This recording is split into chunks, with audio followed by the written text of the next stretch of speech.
which I say with anything, is know, or especially with healing, is know that it's a process. Healing is definitely a journey. Or even if you feel like you're healthy and you just want to take steps towards, a healthier lifestyle, or just making, subtracting certain things or whatever it is, know that it's a process.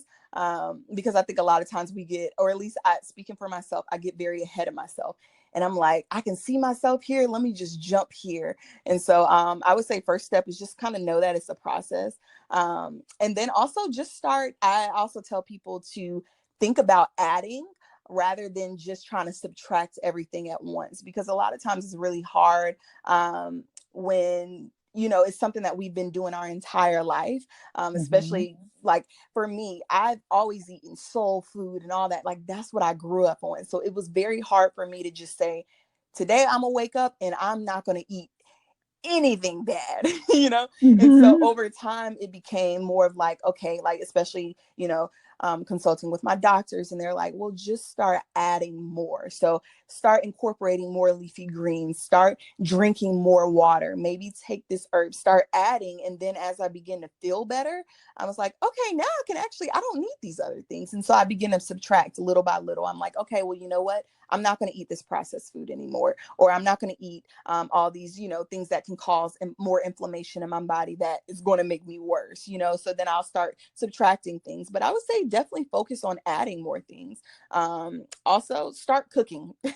I would definitely say start cooking more, because a lot of times is what we find is when we go eat out, which I still do sometimes, is like, sometimes I do go out with my friends or whatever, but with that being something that's just so consistent, you don't really know what you're getting. You don't know what's in there. And so when you're cooking, you kind of have a better, you know what you're putting in your body, right? If you're eating organic, or if you're eating, every ingredient that is going in there. So I would definitely say start cooking.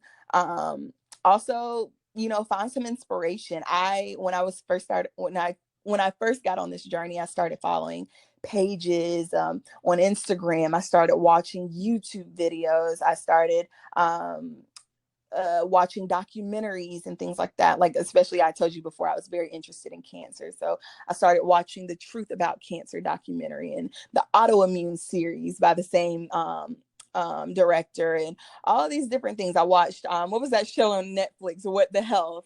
I just started watching all these different things just to kind of inspire me to want to do more. And I still do that to this day. Now I'll literally just go to Barnes and Noble and I'm just like picking up book after book so I can increase my knowledge. Because, like, we truly are, my people perish for lack of knowledge. We truly are perishing because we just simply don't know. And so I believe in just increasing your knowledge and find some inspiration in it, because it really is, you can make it fun. It doesn't have to be boring. A lot of times we think, oh man, eating healthy is just boring. It doesn't have to be. You can make it is what you make it. And so find some inspiration, follow some cooking pages. I would also say get support. Like for me, I literally have a support system home and also have a support system in Canada. Like my friends are like, no, Taylor, your body needs to heal. You can't eat that, or you can't drink that, and so get maybe some accountability partners. I would also say just don't stress it. Like stress, we talk about healthy eating and we talk about, even the things that we're putting on our body and all that, but stress is a killer. It increases inflammation in the body and all that. So I would just say, also focusing on the mind. I tell people all the time, I'm like, the mind is number one. Before you can heal the body, you have to be able to heal the mind. So not only decreasing, your stress or stressing about it, or how am I going to try to do all this at once?